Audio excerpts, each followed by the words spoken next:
Okay, so as you can see here, I have a box camera Brownie 620 Junior model with the Art Deco front plate. First, I want to show you guys, because I do get a lot of messages asking me how to open the box camera, and a lot of times it can be difficult to see right off the bat, and someone will just rip it off of there. But for this model, it is the advance lever here on the side. You just pull it out. That is the only thing holding the inside of the camera inside the case. So the case comes right off. Now, if you do have a rough case, you can wipe it up with a little neem oil or leather cleaner. I'm not sure. I don't think this is real leather. If it is, it's a very thin piece spread over cardboard or wood. So you want to be careful with it. A lot of times these crack. The leather handle will crack and just be gone, so I'm glad that mine is still there. I might polish it later on, I'm not sure, but for now I'm putting that aside. But we've got some pretty dirty viewfinders here. That means all the mirrors and the lenses are pretty nasty. This box camera was sent to me by a viewer who was cleaning out her mom's closet, and it must have been sitting there for a long time. You can see it's full of dust. So I'm excited to clean this up and let her know and get to use it and show her my results. But hopefully this will also help some of you guys out there if you inherit a box camera, or if you just find one in a flea market and you see it's in pretty rough shape and you want to shoot with it. I'm going to show you guys how to take it apart and clean it.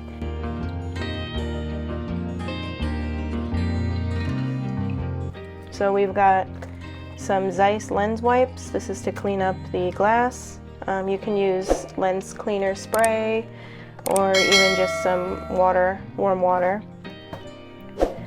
I use alcohol. I prefer 99% isopropyl alcohol, but all I could get was 91. But anytime you're cleaning anything on a camera, you don't really want to use water. You want to use alcohol. Not on the lenses though, but anytime you're cleaning anything else on a camera, you want to use alcohol because it does evaporate really quickly. And then just some Q-tips, preferably with a pointed end. And I'm not sure what we're going to find when we get in here, so that's why I do have the alcohol and the Q-tips, but I mostly expect to only use the lens wipes. Alright, so on this model here, we've got hex screws holding the face on. These are a pain in the butt. I've dealt with these in the past on one of my other cameras, and I figured out that little needle nose pliers here and this little multi-tool I have are good for taking it off. I have one already off over here, so I'm going to try to take the other ones off. Now the only downside to using the pliers is because of that, because it slips and slides and it could scratch up your camera face, and I hate to scratch up this pretty Art Deco face. So I'm just going to take my time with this. I'm not sure what other tool would remove these. I'm not sure if there's a special driver that you can get for flathead hex screws like this. But if you know, let me know in the comments, because I would love to have one on hand for things like this. It looks like the two bottom screws are longer than the top screws, so keep that in mind.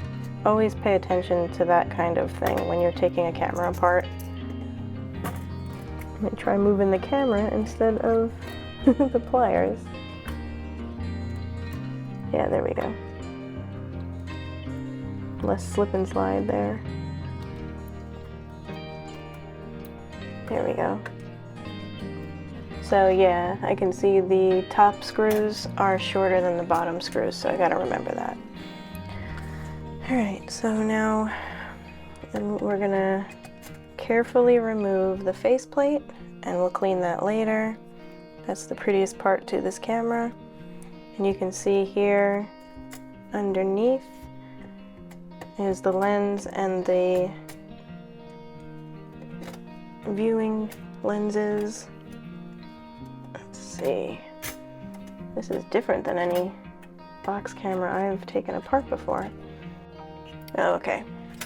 So the shutter, it looks like the this is the aperture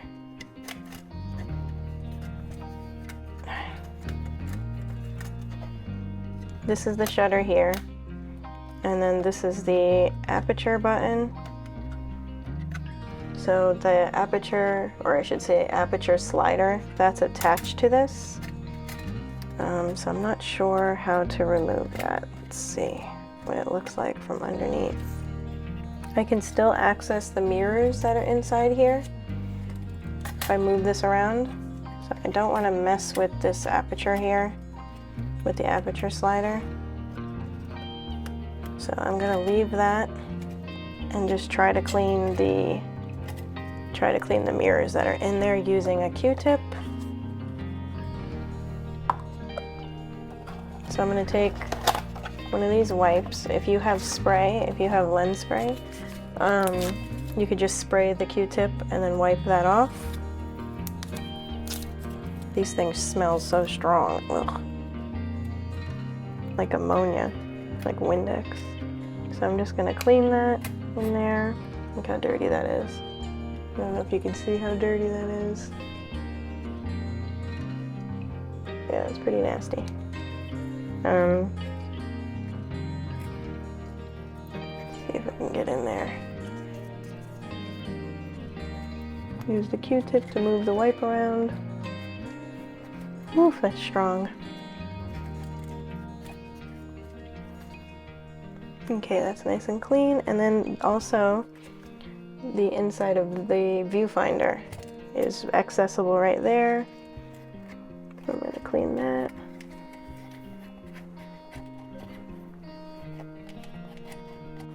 It's frosted glass, so it's kind of hard to tell if it's clean or not. But I can see that there's some nasty dirt coming off. Okay. Alright, so that side is clean. Let's turn this. Let's turn to this one now. Alright, see, I get access to it here. Well, it looks like the mirror came loose, which can happen. Tweezers come in handy here. Let's get that out of there. It must have been loose in there actually, because that wasn't even in the correct spot. So I'm just going to clean this.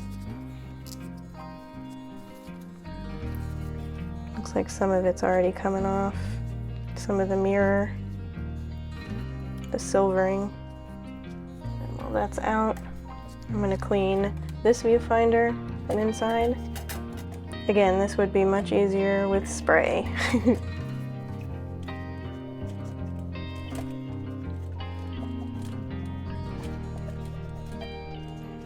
Alright, so now that that's clean, I'm gonna have to try to fit it back in there.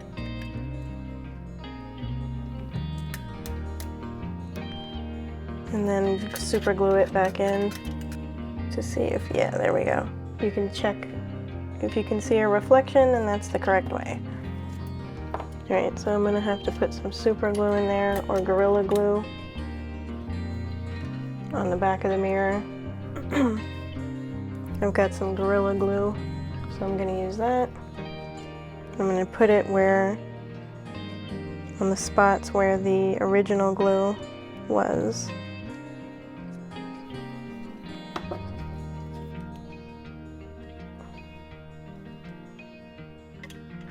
Then slide that back in there.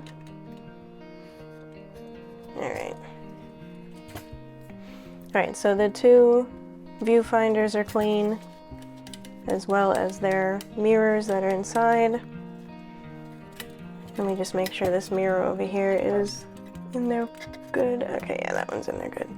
Alright, so now all that's left to clean are these lenses. Alright, so I ran and got my glass spray, my lens cleaner. It's much easier to use this. So you're just going to spray some lens cleaner on a Q-tip. And that's much easier to use than those wipes. The wipes worked well because the mirror came detached, so I was able to wipe it clean, but otherwise it does not work. So let's clean the outside first.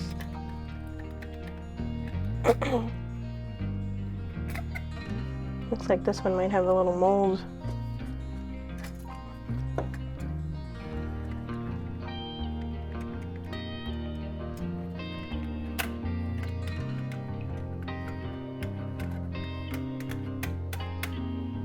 Look at all that dirt.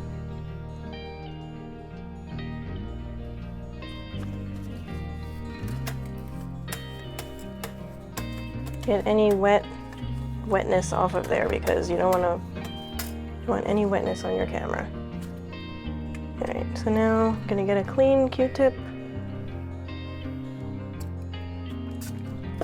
And I'm gonna try to get under here. Look at all that dirt coming off. That's crazy.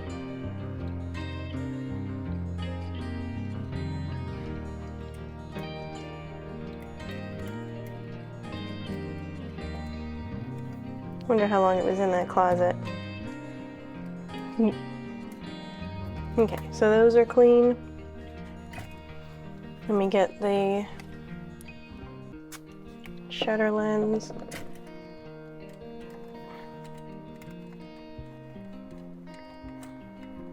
Wow, that's a lot of dirt coming off of there. Okay. All right. It's hard to make sure that you don't leave any streaks either. Could use a peck pad here to wipe anything that's left behind so that there's no streaks. These are always good to have on hand. All right, so that's all clean. You see that? Nice and clean.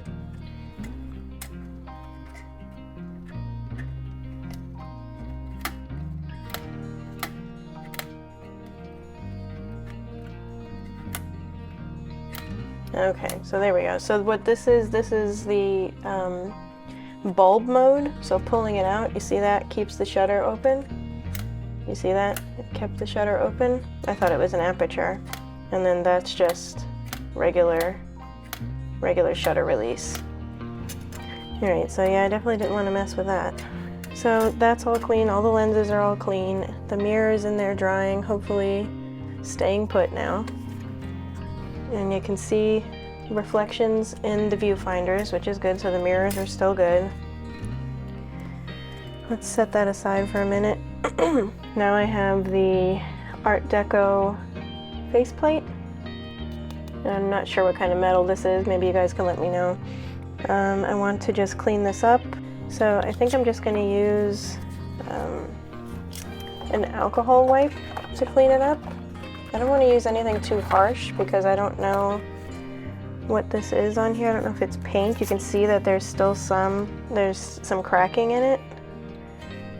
There's a lot of scratches and stuff, so I'm just going to use alcohol to wipe it up, hopefully shine it up.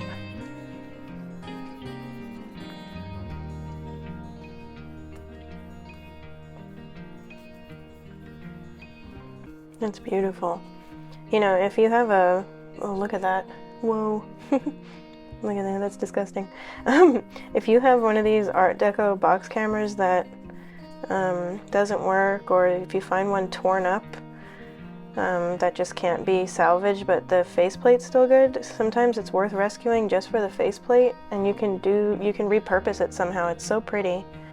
Now I'm going to take a peck pad again and just wipe that off, to polish it up and wipe off any excess. It might need more actually, because that was pretty dirty. And sorry if I'm not talking loud enough. I have a 7-month-old baby sleeping in the next room, so I'm kind of trying to whisper. Looks like it's coming off the, oh yeah, it's coming off the back too. Not sure what that is. Maybe just dirt, some dust. Look at that. I may actually have to do another one. So now that we've got the faceplate clean, all the lenses are clean, and the mirrors are clean and re-glued, we can stick this back on here, and we're good to go. To start putting the screws back in. Now this is a pain in the butt to get these back in there. All right, so I had to do this last time. A pencil eraser, the rubber will give you traction or friction, whatever, on the screw. There we go. And it gets it started for you. And then you could take the pliers and finish it. And I'm just going to do this again so I don't scratch it. There we go. Sometimes little DIY. You have to get creative. Remember, the longer screws go on the bottom.